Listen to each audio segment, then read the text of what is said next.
Hello, everyone. Welcome to another episode of Health and Wellness is key. A Mission for You, the very best version. I think health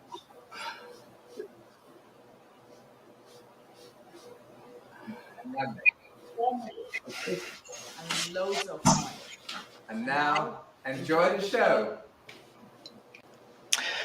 show. Welcome everyone. Welcome to another episode of Health and Wellness 360 with TFal Chi today. Thank you for being on our show today. Always excited to have you. And we couldn't do this show without you. You are now part of the TFal Chi family. So please let us know wherever you're dialing in from, whatever part of the world, just type it in there. Tell us where you're tuning in from. Thank you for being on the show today. And I am Chi, and I'm a healthcare director. My focus is mental health, nutrition, and fitness. And I'm here with my beautiful wife today. TFal. I am an infectious disease physician, board certified infectious disease physician, a wellness coach, an author, and someone who's been in practice for almost 3 decades. I am super excited to be here today talking about a topic today. And our mission at TFal and Chi is to empower you to be the healthiest version of yourself. And this is what we do and why we do that. It's all about you. That's right. And why do we do what we do? We like to remind all of you out there why we do what we do. Chronic diseases, obesity, high blood pressure, asthma, complex cancers, ravaging communities of color completely. And why we do what we do is to be able to make a difference, to be able to fight back and make a dent and change the trajectory of all these chronic diseases. For example, African Americans from the age of 18 to 49, before they actually turn 50, are twice as likely to die of heart disease. African Americans from the age of 34 to 65 are 50% more likely to have high blood pressure than their white counterparts. This is a huge, huge issue. And across the board, at all chronic diseases, we seem to be, African Americans and people of color seem to be impacted a lot more and a lot worse than other cultures out there. Yes, and we will not stop. No. We need you to be part of our mission. We've talked about why we do what we do to help educate, inform, be part of our movement, share our message, let other people know. When you hear tools and tips, we use them, put them into action, and follow us. Follow us on social media, buy our merch, wear it proudly, tag us, a part of the movement, invite us to speak at your faith-based organizations, schools, churches, wherever we can make a difference, because it's really important for us to empower you to be the healthiest version of yourself. And we know that this is something that we're in this together. That's right. And you can do this at the micro level, starting from your own home. Yes. Learning and teaching each other how to eat better, how to exercise, how to, bring people who actually support your vision and your wellness together. Having your own tribe, to so to speak. We all need a tribe, people who love and support what we do, right? So there's so many ways to do this. We need you to be part of this mission, because my wife and I can't do this alone. So we need to be able to want to touch one human at a time.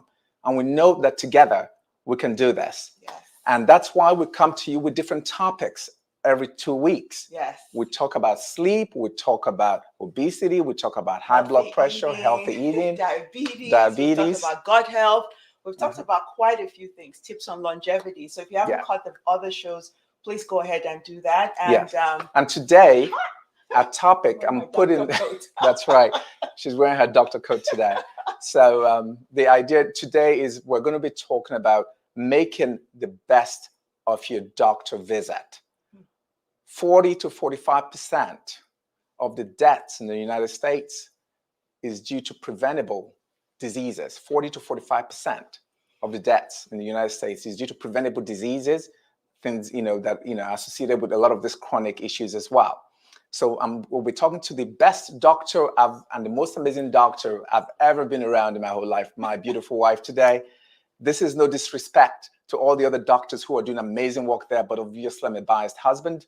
So we're going to be talking about making the best of your doctor visit, what it means, so that when you see your doctor, you can come away being empowered and being able to make better decisions about your own health and being a better consumer of your health. So that's what today is going to be about. So so before we jump in, let us know the last time you saw your physician. Just type it in there. The last time you had your physical, type it in the chat box there. Let us know that.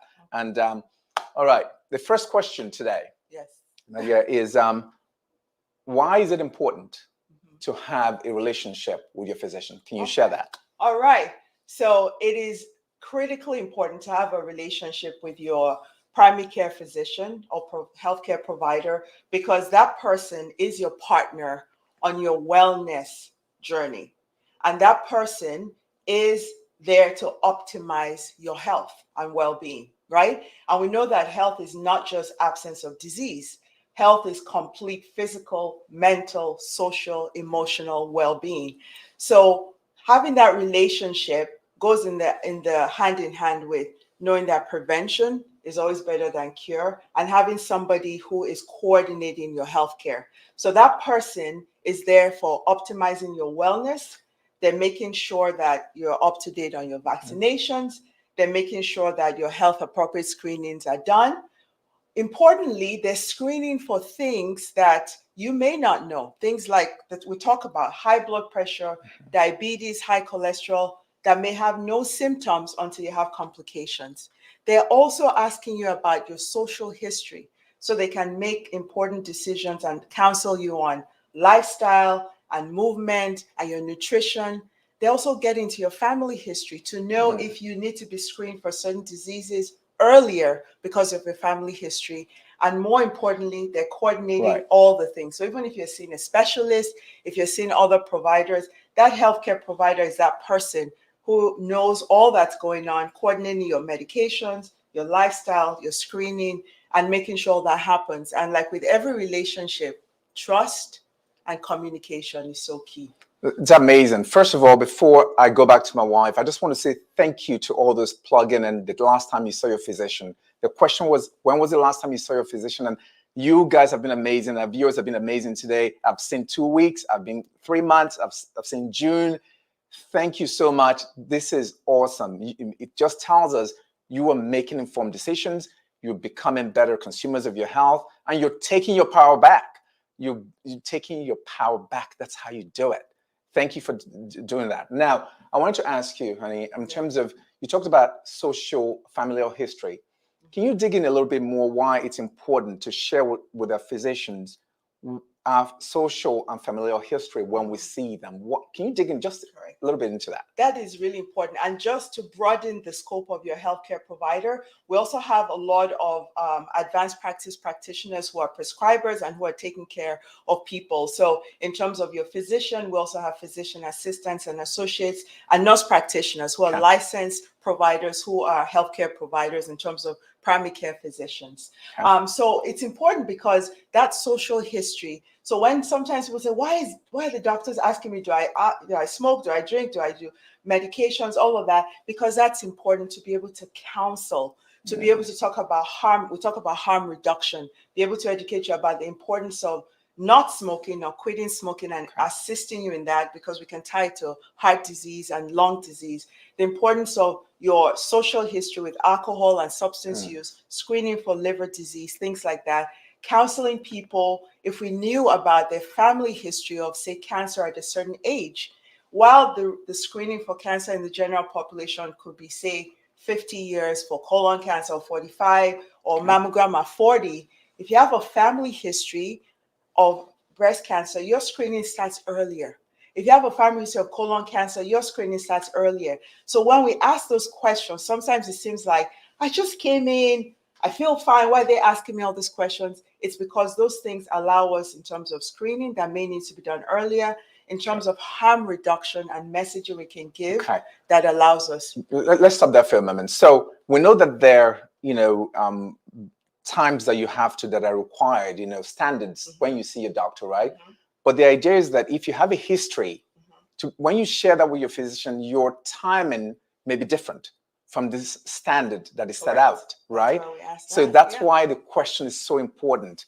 So so you don't, because if you have a history, you don't have to wait. You have to, work with your physician, hand in glove, to understand the times that you need to be there to be seen. And as we move along in this conversation, the next question, because my wife is on the hot seat all day today, the next question for you is, how do you actually prepare for this visit? What is going to be very important to prepare, and how do you get ready to see your doctor in terms of having the physical and all that? What's important about that? Tell us. Thank you so much for that question, Chi.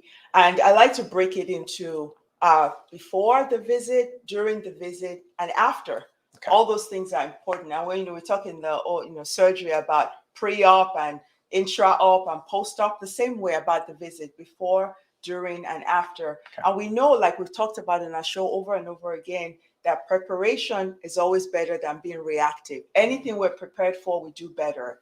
We think about when we go to the grocery store. If you don't have a list, you go in there, you're rummaging around, you get out, you forgot what your critical part is. So being prepared is important. So before the visit, it's important to very basic things like figuring out, where is the office? Do they have parking? How long do I have to be there before? Are there going to be forms I need to fill out before? Have I checked with have my insurance card, have my ID, important. If I'm on any medications, write it down, take photos of it on your phone so you know what you're on. If you have been seeing somebody else before, trying to get your medical records with you before you go in there, and making sure that you have a list of questions already. Good. If there are ailments, if there are things that concerns you have them written. Because the unfortunate part is that with the demands with healthcare and the time, we have less time. When I started practice, we had 45 minutes to an hour with new patients. That time is shorter. So you, as the person coming in, have to have your list ready with your symptoms that you're worried about, questions that you have, and have your medications and all that. That's before you even hit the room. And another big thing there, thank you for sharing that, Jerry. Another big thing there is that even what you eat, you have to be able to share with your physician the kinds of foods you eat at home. So the physician understands, your doctor, if it's congruent with the medications you're taking and the symptoms you're presenting with, right? So if you're dealing with issues of pre-diabetes, then obviously you need to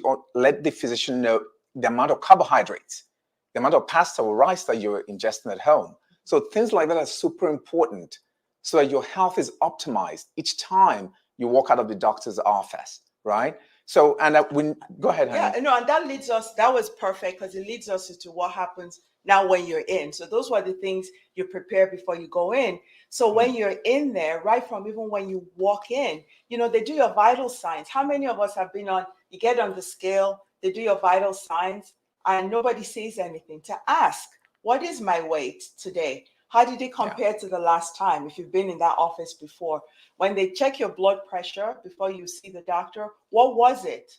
What is the normal? Remember, we talked about the normal is. So you know those numbers. So ask questions along the way. When you get into that visit, be honest and open. All right. Sometimes some questions may seem intrusive. Why are they asking about what I'm eating? Yeah. The example you gave led us right into that. There's certain medications that are not congruent with certain things, including over-the-counter medicines you're taking. It's important to be honest about what it is you're eating, because that may be important. So really asking questions. Anytime you get vitals done, your weight done, what is that number? Write it down, see what it is. And then during that visit, making sure that any questions that you have, you don't understand, asking those questions again, because it really is very important. And asking the doctor or your healthcare provider before you leave, if I'm getting labs done, why am I getting this done? How am I going to get the results? Are you going to call me? Is it going to be by email? Do I call back? So answering those questions even before you leave is important. And we'll talk about what you do after. Super, super important. That is amazing. I thought I saw Rukia made the mention about that as well. Thank you, Rukia, for that question. We appreciate you, or that comment. So like my wife noted, when you're walking in there, even when you get your weight checked, when you come into the doctor's office, ask what that weight was, because you want to reference it to the last time you came in there. You always want to check to see where you are.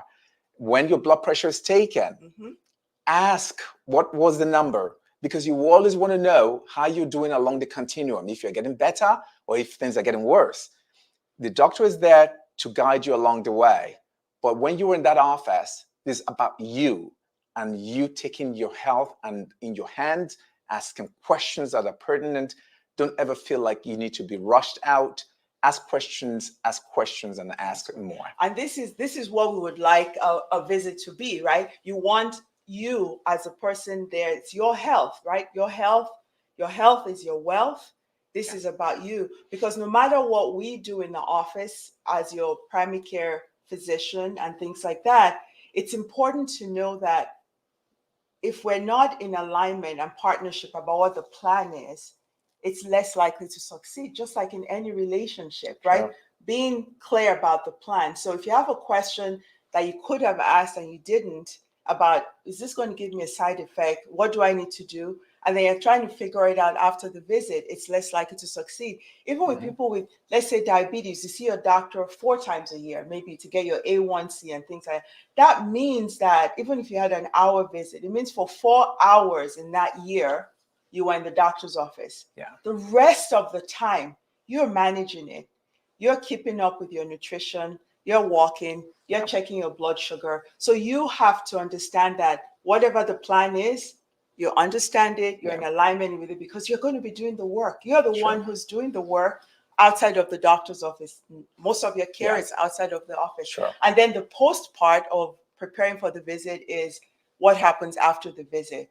Making sure if you have prescriptions, you pick up your medications, you understand, you've discussed what are the possible side effects, why do I need this medication? You've put in the book, when is my next appointment? So you're not forgetting. Sure. You've done all those things, and you've figured out how to discuss your blood work results. So as we go through these conversations today, if you have any questions, be sure to pop them in there. And remember, having a relationship with your physician is not just about you having that relationship, but making sure that your loved ones are also have a relationship with their physician as well, no matter how young they are, because an ounce of prevention is worth a pound of cure. All right. Absolutely. So you also always want to remember that the earlier things are found out, there's nothing in the body that would be put in there by any visit. So the next question. Sorry, before you go into that one, because something you brought up, no matter how young, somehow when our kids are when they're young, we take them to their pediatrician appointments, and we love those wellness checks. Everything's good. It's simple. We make sure they're vaccinated. We want to check their height and their weight. And then somehow we become adults and we stop going unless there's something wrong. So the way we took care of the kids and made sure their appointments were a priority, let's do that. So I like that you brought that up. There's a question I have for you. So we know that not everyone has access or has insurance. And how can we just real quickly, high level, we want to make sure that those who don't have access and who don't have, the means to have insurance in place, can you just share that quickly before we go on to the next question? Yes, and so that's unfortunate, because we believe obviously that healthcare is a fundamental human right, and there's a lot of progress that's been made to try and eliminate some of these gaps, but we do know there are access issues. So in terms of a broad question, it's hard to answer because there are different resources in different jurisdictions, different states, different parts of the world. But the main thing is that most states or cities will have a safety net system. So like where we are in Chicago is the Cook County Health System, which is a public hospital. So there's usually a safety net placed in every system for people who are uninsured or people who are new to the country who have no insurance or underinsured. So it's important to sometimes you have to do a little bit of digging to figure out where the free clinics, where I can get screening. Sometimes these are clinics that are volunteers, where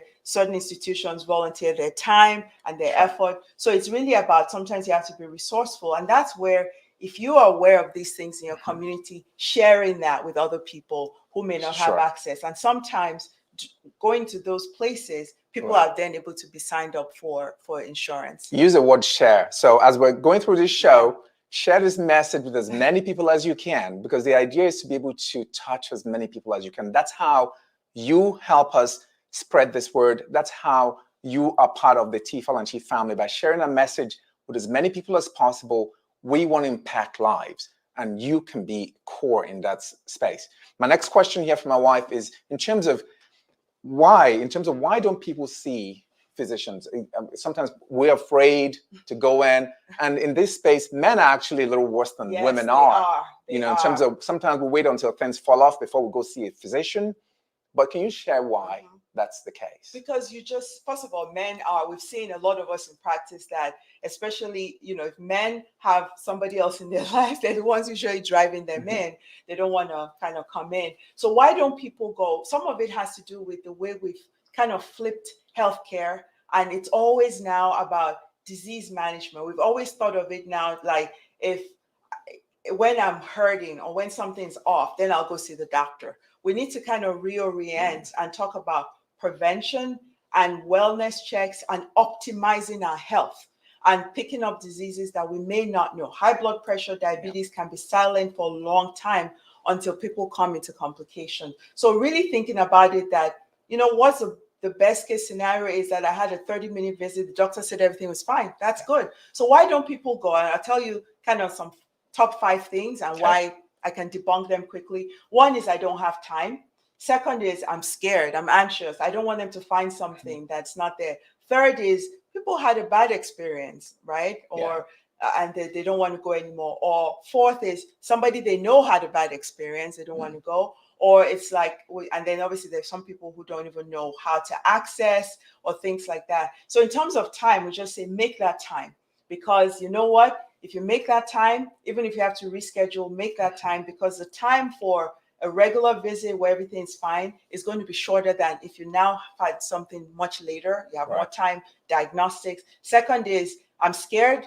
Well, again, you don't want to avoid finding out something that's there. If it's time, you find it and you pick it up. We know when we pick up cancers earlier by screening, when we pick up diabetes at pre-diabetes, when we pick up high blood pressure before it's severe, we have better outcomes than coming in with a stroke or a metastatic cancer. So that's really important. The third one about bad experience. We have about 7 minutes. Bad experience is, figure out what that is. Have that discussion with your healthcare provider, figure out was it a timing issue and all that can resolve it, or if you need to find another primary care, because you need to keep your health as a priority. Somebody else's bad experience is not yours. Don't use that as a reason not to go in. And the fifth thing is always trying to figure out that it's a wellness type mindset, and earlier diagnosis is really important than something. And a wellness check is important. Yes, so thank you, Rukia. Rukia, thank you. You are on point again. We must change that perspective. And you can begin to actually, like we talked about, start within your own home. Begin to change the way you think about exercise, what you eat and put in your body. If you look around your communities, you can see that chronic diseases are ravaging our communities, especially communities of color. We have to come back and take our health back in our hands, and we need all of you in that fight, starting from your family. I love what Rukia put there about self-love, making that time. Right. Because when you're healthy, you're healthy not just for yourself, for the people you love. So when you make that time and you do something and take care of it, or you get counseling, I can't tell how many people come in and just routine blood work shows that they have some liver enzyme stuff. And that's their stuff to get on a healthy lifestyle, lose the weight, quit drinking. They had no idea that they had liver disease until they got blood work done. So it's important, and talking to people about when was the last time you saw your doctor or your healthcare provider. Let's normalize that stuff. That's it. Instead of just emergency use all the time. Exactly. Because we're always let's normalize it. Yeah. Normalize it. Talk to your family, talk to your friends, talk to your loved ones. This is my blood pressure. This is how you show love to people, by making sure they're healthy and you are okay with sharing that, and they can share that with you as well. Yeah, these numbers. Health is wealth. Health is wealth. Without our health, we have nothing. We have nothing. We can't be productive. We can't, our mental health will be off. There's so many things that all come together that we have to understand. So your health is the most important piece of your being. Your body is a temple. Treat it as such. And we're now going to go to our next segment. Time flies here through so quickly. We're going to go to our Make It Make Sense segment. So our Make It Make Sense segment today is about annual physicals. Okay. So let's do that. All right. So it's an easy one. So I think is how often do you need to get your physical? Well, talk about annual physical, and especially the older people get, the more important it is. So that is the floor, or what we call the base, because that is a wellness check. Everything's good. If you already have chronic medical conditions, of which 6 out of 10 Americans have chronic diseases and 4 have 2 or more chronic diseases, you may need to see your doctor more often, sometimes 2 to 3 to 4 times a year. Sometimes it seems a bit more because you're getting blood work. Sometimes as you're starting new medications and titrating up, you need to come more often. But every time you're on prescription medications, you need to be seen more often, because not just treating what we're treating, but also monitoring your liver and kidneys to make sure that the medicines are safe. So at minimum once a year, schedule it, make it your birthday month so you can remember, make it your anniversary month, make it the first month of the year. Choose a time and make it so that it becomes routine. And then depending on what other medical issues you may have, it may be more often. You may need to come in 2 to 3 to 4 times a year, but that's important with that annual physical, because it identifies reasons why you're good for a year, or you may need to come back in 3 months. And just to real quickly, in terms of annual physicals, right? So we know oftentimes we'll get biometrics at work. That is not your annual physical. And there are age and sex and gender appropriate testings that need to be done. That is not your physical either. So those things are broken down into different segments. And we're going to have a round 2 of this show on screenings and what does mean medication compliance and so on and so forth. So that will be coming in the part 2 of this show. So we need to dig in a little bit deeper into that space as well. So our time is running out today. So remember, you can do this starting from your own home, starting from the people that you love. We work with individuals, we work with large groups, we do a lot of speaking engagements. So reach out to us. We can help on a macro level. You can do the micro piece if you can, but reach out to us. We can help. We need you in this fight. Chronic disease is ravaging our communities of color. This is why our mission continues to be critical. And we're going to be coming to you every other Saturday to share this. And there are a few things we want to share every time before we leave. So we want you to think about your purpose each time. So think about your purpose. So EMTS, eat well, move as much as you can, dance, garden, whatever you call exercise, move as much as you can. Think about your purpose, get enough sleep. Sleep that's restorative and is sufficient. And I know you have another to share. Yes, and those EMTS we've talked about on this show. If you haven't caught some of the earlier shows, please watch them. My last thought as a physician, it's important, a partnership. Your health with your healthcare provider is a partnership. It is about you, and it's a partnership. It's important to know that open, like in any relationship, transparency, honesty, and mutual respect is really important to make that relationship a strong one. And remember the 5 C's: your commitment, your consistency, your clarity about what you want to do, your confidence, and compassion on yourself. Taking care of yourself is self-love, and self-love is kindness to your body, to your mind, to your spirit. And so just know that in this fight, how you move your body, what you put in your body, how you navigate the healthcare system are all parts of making you a healthy and empowered person. So we hope that when you go to that next visit, first of all, make that appointment, call, even if it's virtual because you're scared right now, make that appointment and make sure you ask questions. Yes, and you can find us at TFal Chi on social media, and our website is www.tfalanchi.com. Buy our merch. Wear it proudly, tag us, share with as many people as you can. We love you. Thank you for always being here to watch us and support us. Thank you. We can't wait to see you again on the next show. Thank you so much. Thank you. Bye. Bye, guys.